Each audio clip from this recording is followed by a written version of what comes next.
Tonight, the deadly summer slam on the move. A powerful storm knocking out power to more than 1 million people, tearing down power lines, leaving drivers trapped on the roads, residents forced to shelter in place as tornadoes touch down. At least 2 people killed and a new threat now on the way. We'll have a full forecast straight ahead. Also tonight, Trump on the attack. The former president rallying his base in New Hampshire late today.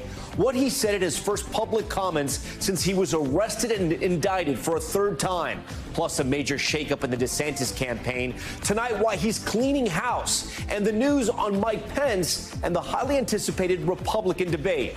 Abortion battleground, a critical special election underway in Ohio tonight. How a proposed change in the way the state constitution is amended could impact abortion rights come November. We'll explain. Medical predator? Disturbing allegations here in New York City. A GI doctor accused of drugging and raping multiple women, some while they were being treated at the hospital. Why prosecutors fear there could be victims in multiple states and even abroad. Kidnapping and chaos, thousands of protesters taking to the streets of Haiti, demanding justice and help as gangs tighten their grip on the nation. Tonight, the story of one aid worker whose orphanage was targeted by those ruthless gang members, and what we're hearing about the chance troops could be sent in to restore order. Plus, city on strike, 11,000 workers walking off the job in Los Angeles, grinding critical operations like trash collection to a halt. What those workers are demanding tonight, our reporter right in the middle of the picket line.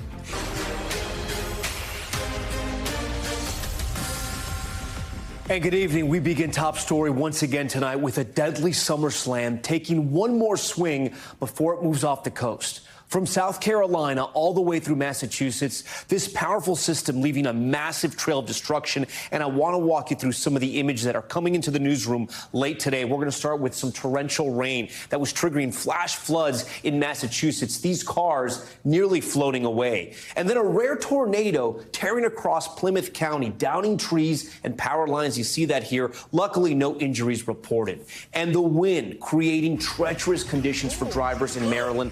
Take a look at this. Can't do anything about it, babe.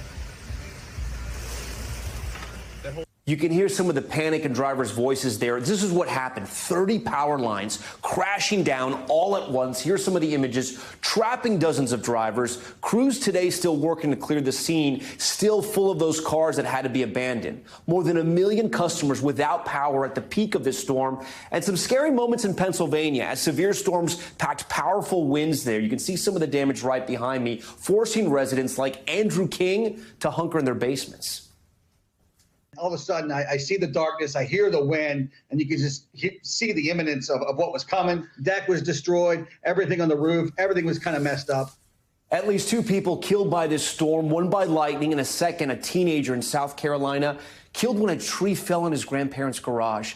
Clearly, the danger from this storm is so real. So I want to get right over to Michelle Grossman, who is on the set with us tonight here at Top Story. Michelle, what's the threat at this hour, and where is the storm finally headed? All right, the better news is we're looking at better conditions in New England. We're going to have a tough night there in terms of rainfall, really heavy rainfall, but then that's going to move out as we go throughout tomorrow. This is the spin. That's what's left over from the storm system that came through yesterday. It was a tough day, baseball-sized hail. We watched that radar lit up pretty much all day long with that severe weather outbreak. It will move out tomorrow, much better by Wednesday afternoon in New England. But we are watching a second system, so we're not storm-free as we go throughout the rest of tonight into Wednesday.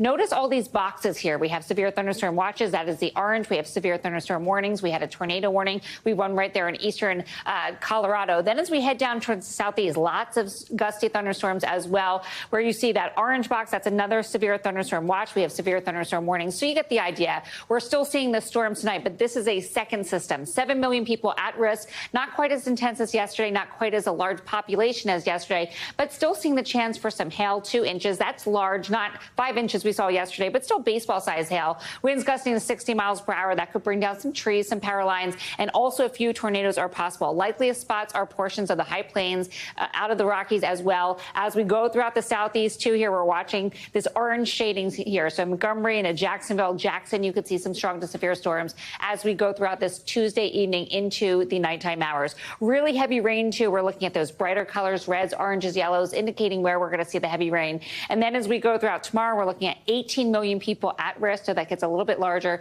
Winds gusting to 60 miles per hour, also the chance of hail. And, Tom, also that dangerous heat continues across the south. Yeah, we know you're going to stay busy with the weather team throughout the week. Michelle, good to see you. Next, we're following breaking news tonight out of New Hampshire, where former President Trump just held his first rally since his latest indictment in the election interference case. Trump going on the offensive, blasting the special counsel and his 2024 rivals. This as Governor Ron DeSantis makes a major change to his campaign. Vaughn Hilliard is on the ground tonight for us in New Hampshire. Tonight, former President Trump holding his first campaign rally since his latest indictment on election interference. Today, blasting how much he's tied up in legal battles. I'm sorry, I won't be able to go to Iowa today. I won't be able to go to New Hampshire today because I'm sitting in a courtroom on. Trump rallying his supporters in early voting state New Hampshire, lashing out at special counsel Jack Smith's request for a protective order, which would bar him from discussing some elements of the case. I will talk about it. I will. They're not taking away my First Amendment right. The former president growing even more defiant. Every time you get indicted, I like to check the polls because one more indictment that I think this election's over. Attacking one of his most vocal critics in the GOP field, Chris Christie. No, he's eating right now. He can't be bothered.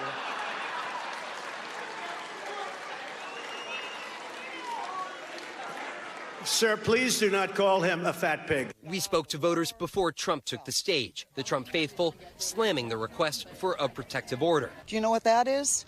That's Nazi Germany Hitler. You can't silence your political opponents because you don't agree with them. He absolutely should be able to talk about it, yeah.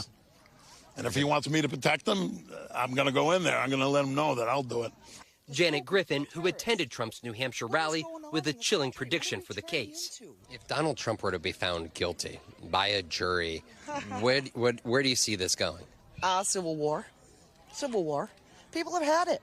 We've had it. Trump's rally coming amid a major shakeup for his chief rival, Ron DeSantis, the Florida governor replacing his campaign manager, Janera Peck, bringing in James Ootmeyer, his longtime chief of staff in the governor's office. DeSantis rebooting his campaign after weeks of headlines showing a presidential run in disarray.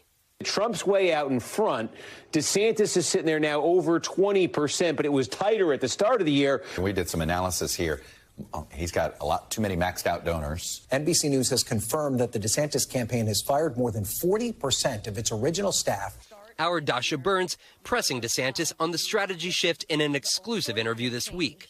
Trump has gained ground. You've lost ground. Donors are starting to look elsewhere. Challengers for the Trump alternative mantle are feeling emboldened. What happened? Well, that's a narrative. I don't think that's an accurate narrative. I mean, at the end of the day, we're here on the ground building the type of organization that you need in Iowa. We're doing the same thing in New Hampshire. And today, the major announcement from another Trump ally turned rival. Former Vice President Mike Pence, saying he has met the 40,000 donor threshold to participate in this month's Republican primary debate. I think the American people want to see the most experienced and proven conservative on that stage. And the days ahead are really one of the keystone markers in a presidential race. That is the Iowa State Fair. Ron DeSantis, Nikki Haley, the rest of the Republican field will be there in the days ahead, right there in Des Moines, Iowa. And notably, though, Donald Trump, we have learned here this afternoon, will also be there this Saturday at the Iowa State Fair. This will be his first visit to the event dating back to 2015 when he first ran for president. Tom? Okay, Vaughn Hilliard for us. Vaughn, we appreciate that. We want to keep going with politics tonight, and we head to Ohio, where voters are heading to the polls for a rare August special election. On the ballot, an effort by top Republicans to raise the threshold to amend the state's constitution from a simple majority to 60%. Today's vote set to have huge implications for Ohio's abortion laws. NBC's Ali Vitale is there. Tonight in Ohio, high turnout for a highly charged special election that could determine the fate of abortion rights here. Voters weighing whether to require a 60% threshold to amend the state's constitution rather than just a majority. Top Republicans backing the change, known as Issue 1 on the ballot. If you want to change the law, change the law. You can do that with a simple majority. But in the Constitution, we should have a higher standard. But opponents say issue 1 is only designed to make it harder to enshrine abortion rights protections in the state's constitution, which Ohioans will vote on in November. The GOP Secretary of State recently saying issue 1 is 100% about blocking abortion protections. Issue 1 opponents sensing energy on the ground. Folks are energized, folks are angry, and they're seeing this as their opportunity to really have their voice heard. It's all against the national backdrop of Republicans in red states losing referendums on abortion in the past year since the Supreme Court overturned Roe v. Wade. Some Republicans here second-guessing their party's move. What's the lesson for your party if come Tuesday night or Wednesday morning, the ballot initiative fails? Maybe we should spend more time thinking through things before taking the step. But a top Republican disagrees. Any regrets about the approach? No, it's better to fight and lose than never fight at all. I can tell you this, I think it will succeed. And there'll be national lessons to take from this election regardless, both in terms of abortion and its staying power for motivating the electorate, but also strategy in these states going forward and heading into 2024. Tom? Okay, Allie, thank you for that. Today's election in Ohio could likely provide a roadmap for Republicans on the abortion issue as presidential candidates seek to gain ground on the frontrunner, former President Trump. I want to bring in Puck senior political correspondent and a friend of Top Story, Tara Palmieri. Haven't seen Tara in a while, but it's great to see you back on the show. Thank you. Tara, I want to start with President Trump, right? He was as defiant as ever today in that speech and said in part that he can't go to those early states to campaign because of what he called the BS legal issues he's facing. Do you think those traditional Republican events, the luncheons, the fairs, do they even matter in this election right now when Trump himself is just getting so much media attention, whether he's on the campaign trail or not? I don't think it matters for Trump because he was the president. He was a former celebrity. He has a status with the base that the other candidates don't have. They just don't have the name ID. And so they have to go out there and try to win over the governors of New Hampshire and Iowa. I mean, you heard Trump today trashing Governor Sununu for not running, saying that he would have come in 7th in his own state. I mean, who knows if that's actually true? And he's also trashed the governor of Iowa, Kim Reynolds. And so he clearly just doesn't care about playing the game because he doesn't have to. He's on another level. But everybody else, they're all playing against each other to try to convince donors to keep, funding their campaigns. Because at the end of the day, as we know, Tom, campaigns don't end because candidates are like, I'm calling it quits. I didn't do well in the polls. They end because they run out of money, because donors stop giving them money, because grassroots stop giving them money, because they stop having momentum or showing moments of growth. And so that's what they're trying to show right now. And Trump is playing on a totally different game, and everyone else is just trying to come in second, I think. And I think that tees up the next question, which is about Governor DeSantis. He had this big sit-down interview last night with Ardasha Burns. There's news today that he's changed out his campaign manager, and we reported about this campaign reboot. Is there enough time for this campaign shakeup and sort of this new strategy to take hold to help him in the polls as he heads into this debate and into Iowa? It's a really good question. To me, when I hear reboot, the repurpose, whatever they're using lately, it just means that the campaign's in disarray. It means there's a lot of challenging ideas floating around and not a lot of decisiveness. And if there's one thing that DeSantis was trying to sell the electorate and the donor class that has really rallied behind him as the never Trump candidate, it's that he's more operational. But if there's one thing we knew about the Trump campaign, too, he had shakeups like this, too. And for some reason, this time around, he's really figured it out in terms of keeping his team tight. And he doesn't seem to be having the same shakeup problems that DeSantis has. But I think, I've been reporting on this for a long time. A lot of my colleagues, your colleagues at NBC, DeSantis is not a really good manager. And it makes you wonder how operational he'll really be as a president. And that's what he's been selling himself to the electorate and to his donors as. And all you can see now on the campaign is 3 stories in the past month about repurposing the campaign, layoffs, running through money. I mean, they are burning through cash so quickly. We have 6 more months to go, and a lot of top donors have maxed out, and they can't replenish. So he's sort of reliant on this super PAC, which is a whole other operation, does not give you the same type of exposure. And I just see a campaign that's really in disarray, and he was the white knight for so many Republicans, more of the, Bush-era Republicans, and they just think Or people that wanted an alternative to Trump. To be fair, there has been some improvement in at least one or two Iowa polls so far. Speaking of Iowa and heading into the debate, NBC News estimates that 8 candidates have qualified so far for this debate, meaning they've hit the criteria set out by the RNC with getting those 40,000 unique donors and their polling threshold. But when you look at this stage right here, I mean, Tara, this is a big stage. There's a lot of people on this stage, regardless if Trump gets on there or not. I mean, are we getting to a point now where we may have to have the varsity stage and the JV stage like we saw during the primaries in 2016?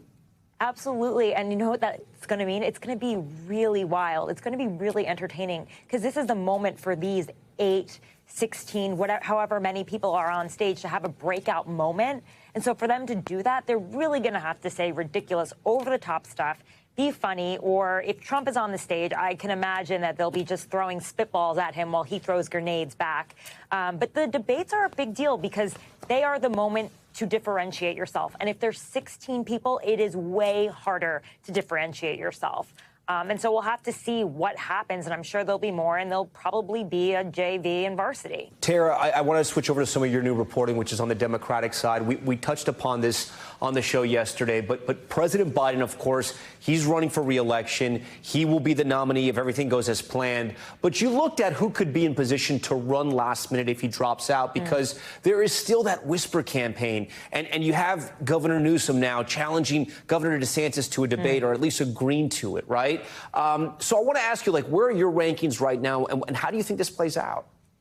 Well, part of this is that if Biden were to step out, it would probably be late in the game, right? So it would really confine it to the number of candidates that already have an infrastructure, a national infrastructure, or a big team, or a lot of money, or have the ability to turn on the money, or even just name ID.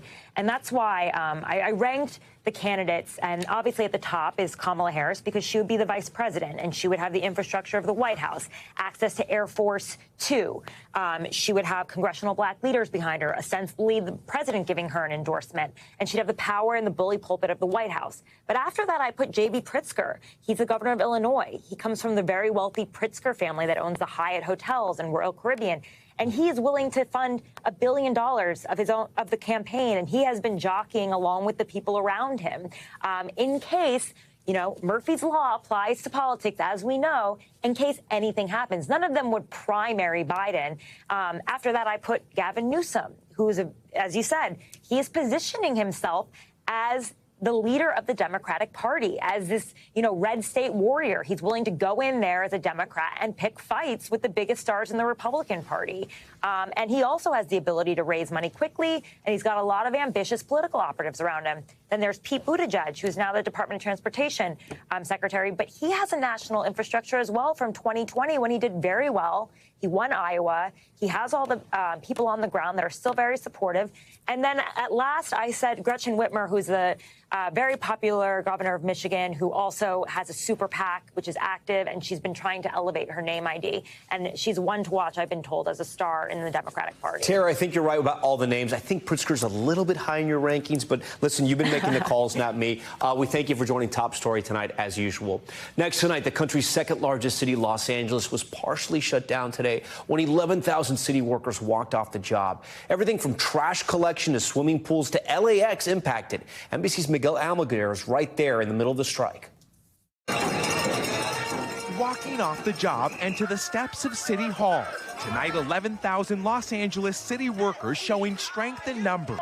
A one-day strike, the first in more than 40 years, aimed at shutting down or disrupting services in the nation's second largest city. People are tired of not being heard, not being seen, and most importantly, being respected and appreciated. Protesting stalled contract negotiations, city custodians and maintenance crews, just some of those walking the picket line.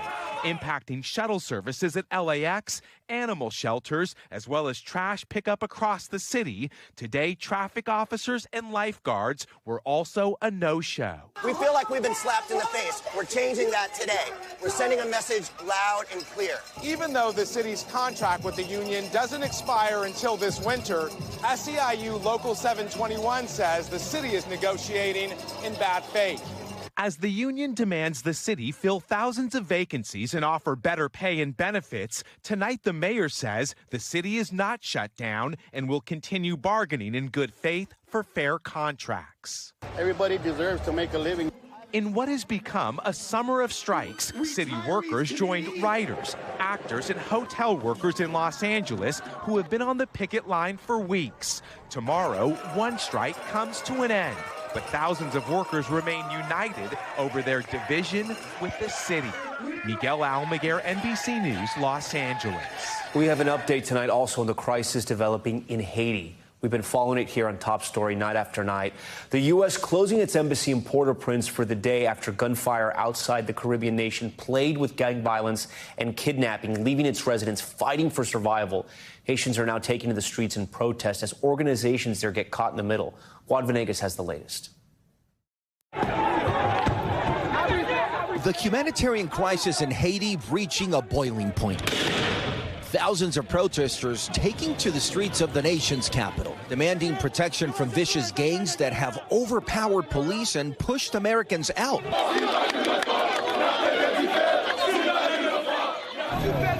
Government vehicles set on fire as the protesters, many of them masked, clash with police who tried to clear the chaos with tear gas.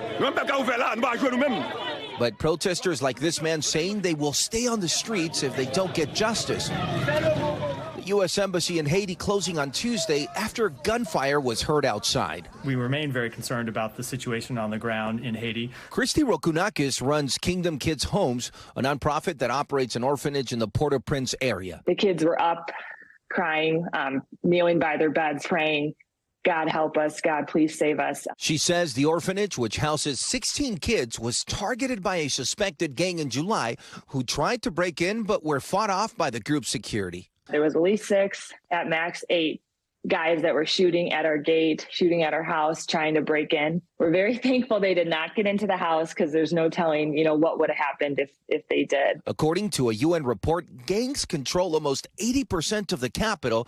And now UNICEF says there's an alarming spike in kidnappings of children and women in Haiti, with nearly 300 cases confirmed in the first 6 months of the year. Christie says her organization has hired an additional security member in the aftermath and that local police were unable to offer much help. He said, pray that we get some kind of outside support because right now they're overpowering us and there's really nothing that we can do to stop them. They're just kind of getting swallowed up by gangs and it's only gotten worse. All right, and tonight, Guad Venegas joins us from our Telemundo News Center in Miami. Guad, authorities in Haiti have been asking the international community for the deployment of a specialized armed force to help take back the country from the gangs. What do we know from the UN or any other countries looking to help out Haiti right now? Tom, we know that now Kenya has stepped up, and they say they could lead that response, sending in 1,000 officers that would help train and also help the Haitian National Police. Now, the first step is to send in a task force that's going to evaluate the country. The findings of them are they're going to go into a report that will go to the UN as early as next week. The U.S. is also expected to join that effort with some contributions on what could be this peacekeeping force going into Haiti. Tom? Yeah, it'll be interesting to see what actually happens there. Okay, Guad, we thank you for that. When we come back, the medical predator, the New York City doctor charged with drugging and sexually assaulting more than a dozen women, including some who were under his care. Why authorities say he may even have more victims around the world. Plus an update on this dock attack we brought you last night that was caught on camera. The charges just filed against 3 of the men involved. And the major port blast caught on camera overseas. Look at this. What investigators believe caused it. Stay with us. Top stories just getting started on this Tuesday night.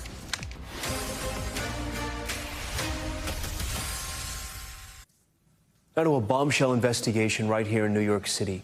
A doctor in Queens is charged with drugging women, taking videos of them, and sexually assaulting them as well. Authorities saying some of the victims were his patients. Valerie Castro has a story, and we want to warn you, some of the details you're about to hear are very disturbing. Tonight, chilling allegations of sexual assault and rape by a New York doctor in Queens accused of drugging and attacking 14 women, while some of them were patients in a hospital. The Queens District Attorney says the assaults were recorded on video, the women unconscious, those digital files discovered in the doctor's apartment. This evidence paints the picture of a sexual predator, as alleged. And it's of the absolute worst kind, right? Someone not only willing to violate his sacred professional oath and the patient's trust, but human decency as well. Dr. Ji Allen Cheng, seen here during his arraignment, pleading not guilty to 50 criminal counts related to 6 of the 7 identified victims. Dr. Cheng's attorney telling NBC News, "We recognize that the charges are incredibly serious. However, we have not had the opportunity to review the evidence with our client. For that reason, we are unable to discuss the charges." I am scared. I no longer want to go to hospitals. This woman, one of several alleged victims, assaulted while they were being treated at New York Presbyterian Hospital, according to the DA. She's speaking out in this exclusive NBC New York I-Team and Telemundo Investiga report. I wouldn't want anyone else to go through this. According to the district attorney, other victims met the doctor through online dating websites or were his acquaintances. The DA says they were assaulted at Dr. Cheng's home, but the investigation didn't stop there. Authorities say they found 7 other victims captured on video, but they are still unidentified.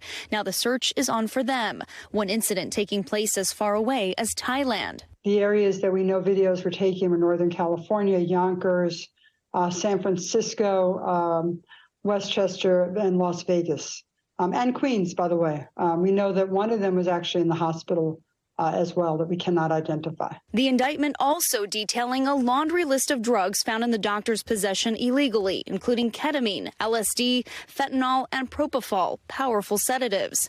In a statement, a hospital spokesperson calling the alleged crimes heinous, despicable, and a fundamental betrayal of our mission and our patients' trust, adding that hospital safety protocols and policies have since been reviewed and additional training implemented for staff. Investigators now hoping to find the other, so far nameless victims. If you think for some reason you might have been victimized, let us know and we will look at the videotapes. Valerie Castro joins us now in studio. So, Valerie, how did police catch up to him? So the Queens District Attorney says an acquaintance or a girlfriend discovered one of these videos inside the doctor's apartment. It contained footage of her alleged assault. She called police. Investigators served a search warrant, and that's when they discovered even more videos that the district attorney says shows more alleged victims. And then what kind of doctor exactly was he, and how did that play into his alleged attacks? So he was a gastroenterologist, which means he would have had access to a variety of kinds of patients. The district attorney says one of these victims, one of the alleged victims, was just 19 years old. He ordered her to undergo some sort of tests, and the DA says that's when the alleged assault took place. Okay, Valerie Castro with those disturbing allegations. Valerie, thank you. We want to turn now to the latest in that violent brawl caught on camera in Alabama. We do have a major update tonight. Multiple people involved in that fight on a Montgomery riverfront dock are now facing charges. NBC's Sam Brock has the details. 3 men in the middle of this Montgomery brawl tonight are facing assault charges. 13 individuals were detained and brought to police headquarters for questioning. This investigation is ongoing and more charges are likely. The trio of men facing misdemeanor charges, Richard Roberts, Alan Todd, and Zachary Shipman. Police say one person has already turned himself in, with the others expected to tonight, in an incident that's drawn national outrage. I don't think you judge any community by any one incident. The man seen attacked in the video is Riverboat co-captain Damian Pickett. Police say the captain spent about 45 minutes trying to get the pontoon boat owners to move using a PA system before Pickett untied the boat. The co-captain was doing his job. He was simply trying to move the boat in just enough to where the cruise ship can park. This new video shows other men coming to Pickett's aid as the altercation escalates. The unfolding fight, largely along racial lines, fueling questions about possible hate crime charges, though the chief says there's currently no evidence that would meet the FBI's standard for that. There was no stone unturned. We examined this over a period of time, not only that night, but since that night. We were unable to present any inciting a riot or racially biased charges at this time. Those who witnessed the melee, like Shay and Rihanna, felt helpless. What is your takeaway about what you guys witnessed over the weekend? It was a big surprise. It's a shocker because, like, you never know how people are going to react nowadays. Tonight, a city marred by the last 72 hours, hoping the investigation delivers justice. All right, Sam Brock joins us now live from Miami. Sam, to be clear again, authorities at this point say no racially based charges are going to be filed?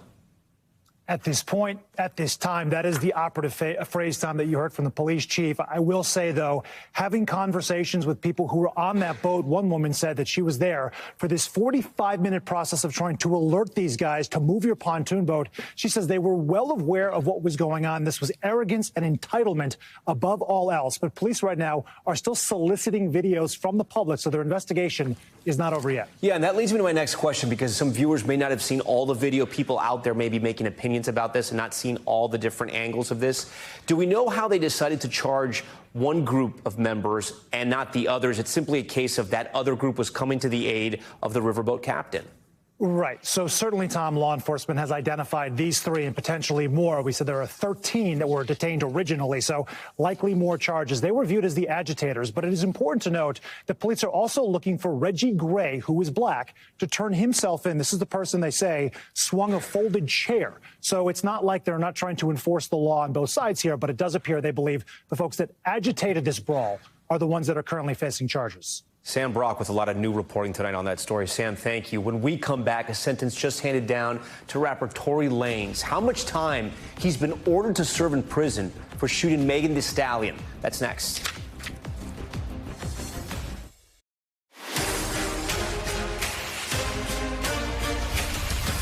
All right, we are back now with Top Story, and we start with some breaking news. Rapper Tory Lanez sentenced to 10 years in prison. The sentencing coming after the 31-year-old was found guilty of shooting hip-hop star Megan Thee Stallion in the foot in L.A. in 2020.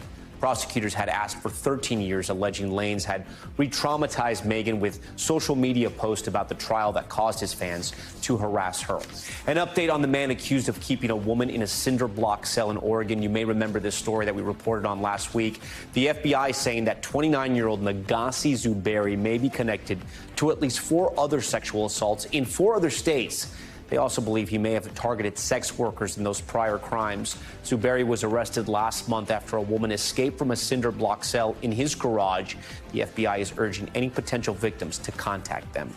3 men were rescued by the Coast Guard after their boat sank near Nantucket. Helicopter footage showing the Coast Guard spotting the men clutching an orange buoy before airlifting them from the waters with the assistance of a rescue swimmer.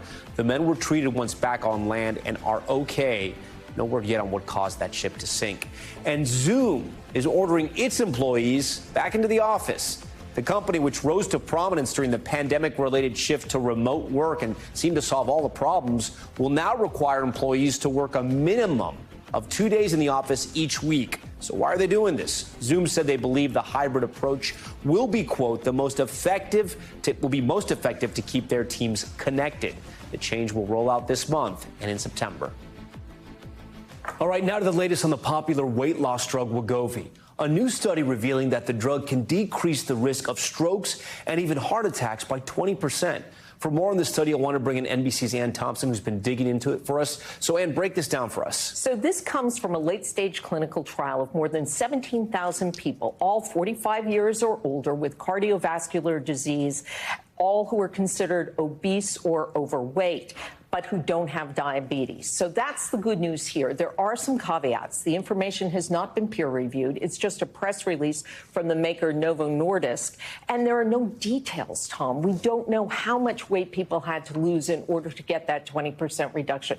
We don't know how it actually works. The other thing to remember is that the manufacturer of Wegovy paid for this. That would not be unusual, but all things to take into consideration when you consider this news. And I think there's also no information about side effects, all the stuff that'll come up in a peer-reviewed study. I do want to ask you, though, you can't use insurance for this, but if these health benefits are for real, would this give some sort of credence to them to maybe allow insurance to be used, the government to look at it? That's certainly what the doctors are hoping for, because they're like, if this drug works, why can't people get it? Well, they can't get it now because, as you say, Few insurance companies pay for it, and it is expensive for most people. It's $1,300 a month.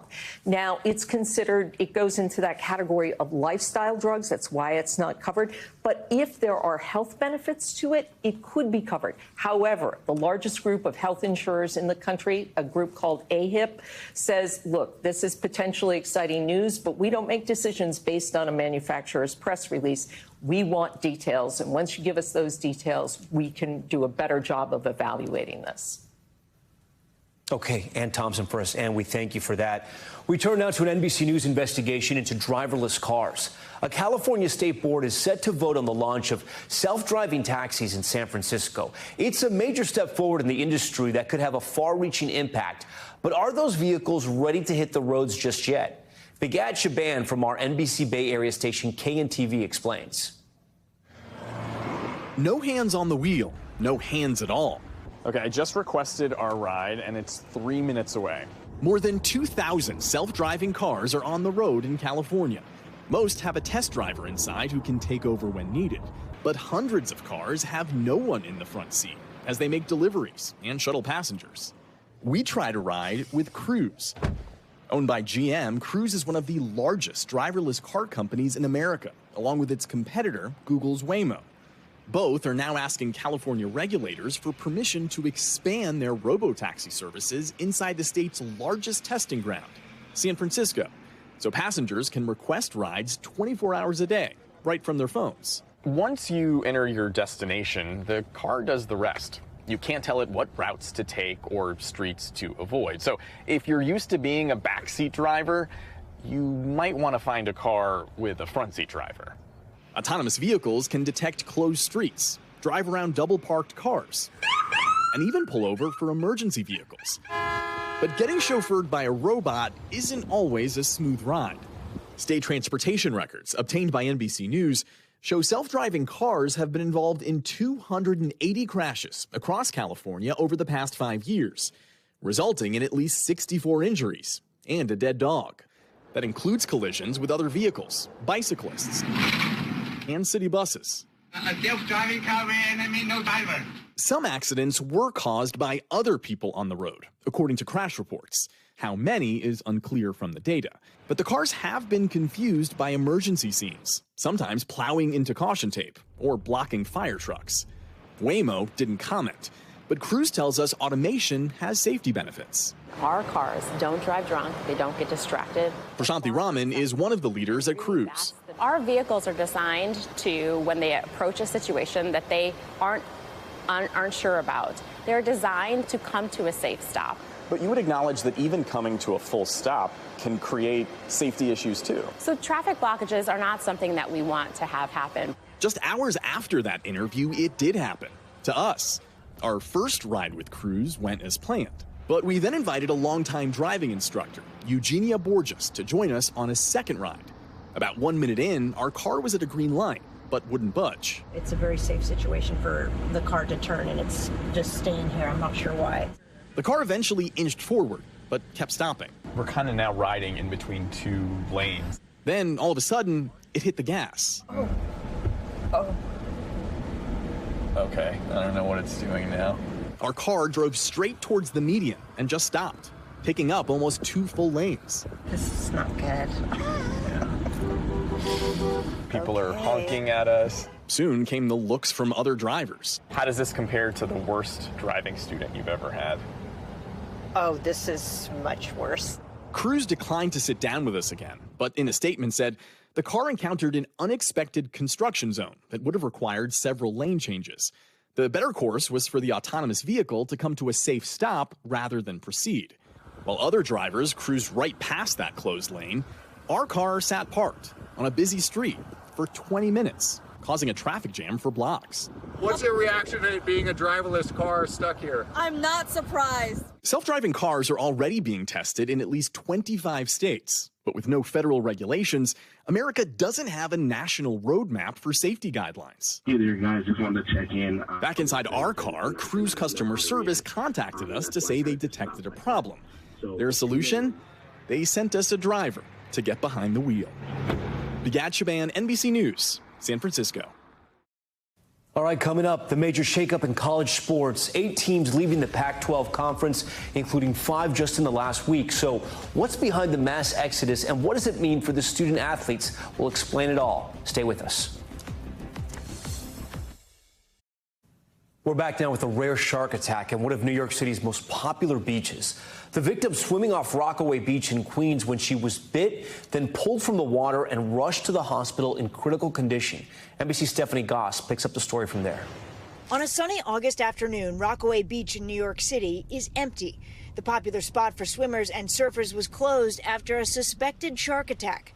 Just before 6 p.m. Monday, a woman was bitten on the left leg. I heard she was just bleeding. You know, when that happens, you need to be extra careful.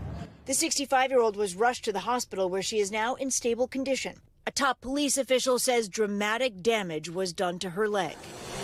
The police were at the beach today with drones, helicopters, and boats, while lifeguards made sure people stayed out of the water. It's the first suspected shark bite here in 70 years. But not far away on Long Island, there have been multiple attacks this summer. 5 people were bitten over the 4th of July, shutting beaches down during the busy holiday. Last July, there was a similar flurry of attacks in the same area. 5 people were bitten, including teenage surfer Max Haynes. I didn't see anything coming, and I felt on my foot like a bear trap just get me from below, and it's like hard. It felt like it broke my foot.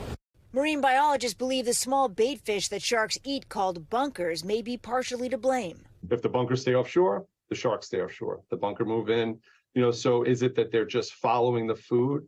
It's actually a sign, scientists say, that the water and the ecosystem are healthy. There were no shark sightings here today, but to the east, 2 beaches closed because of shark activity. At one of them, officials said there was an extraordinary number of bunker fish in the water. Tom? Next tonight to that massive shakeup in college sports. This week, 5 teams now leaving the famed Pac-12 in a mass exodus for other conferences like the Big Ten and the Big 12. Our Ellison Barber has the concerns from student athletes over the implication of the move. Since 1915, the Pac-12 conference has inspired athletes and fans alike. But today, it is on the brink of collapse, and thousands of student athletes worry their dreams and years of hard work will be collateral damage. It was honestly a surprise and almost kind of a disappointment, just because there's so much tradition and kind of pride that goes along with being a part of the Pac-12. This week, 5 teams, including Oregon, Washington, and Arizona, announced their plans to leave the conference. That brings the total of Pac-12 teams jumping ship to 8.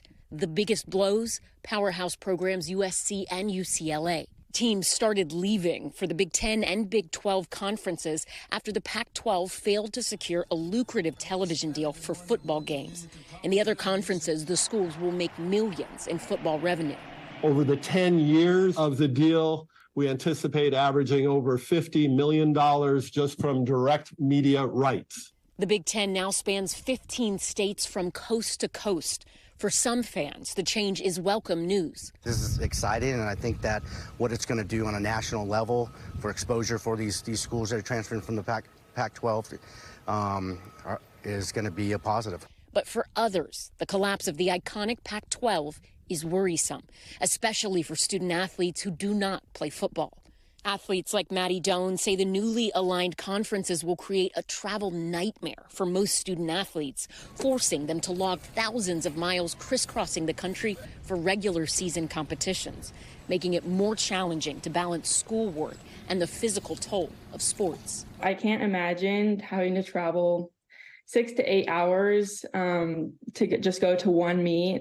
It's so grueling on the body, especially if you're competing in the next few days. Even some big names in college football are worried. Do we know what the number one indicator of symptom or cause of mental health is? It's lack of rest and sleep. Traveling in those baseball, softball games, those people, they travel commercial. They get done playing at 4. They got to go to the airport. They come back. It's 3 or 4 in the morning. They got to go to class. I mean, did we ask any of them?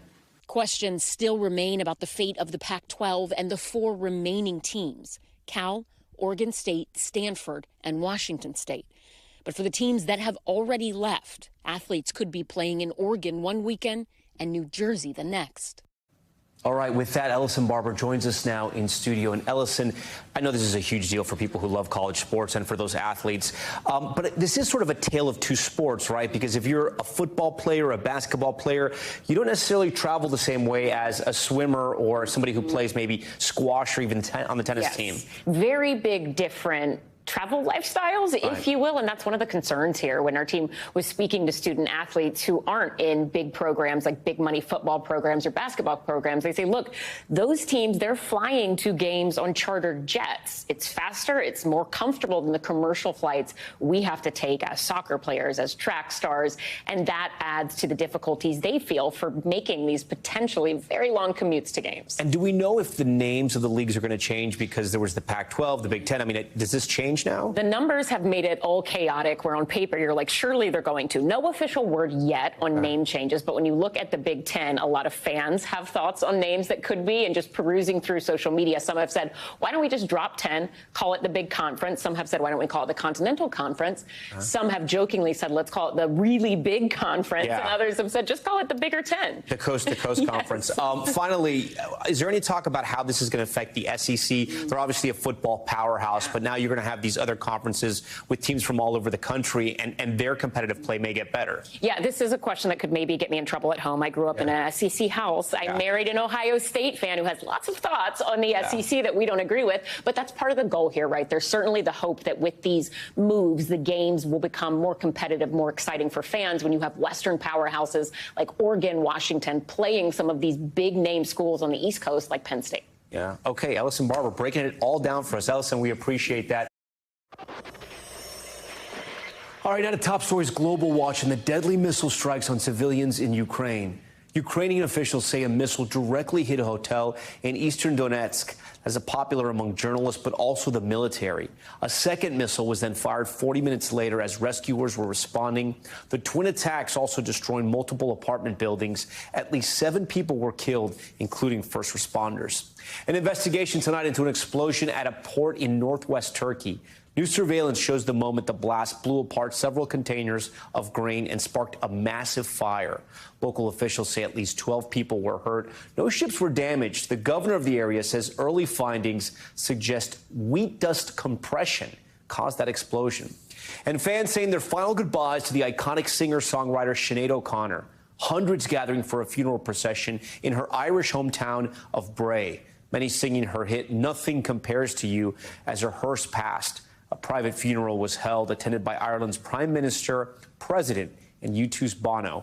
O'Connor died at the age of 56 late last month. And we thank you for watching Top Story tonight. I'm Tom Llamas in New York. Stay right there. More news on the way.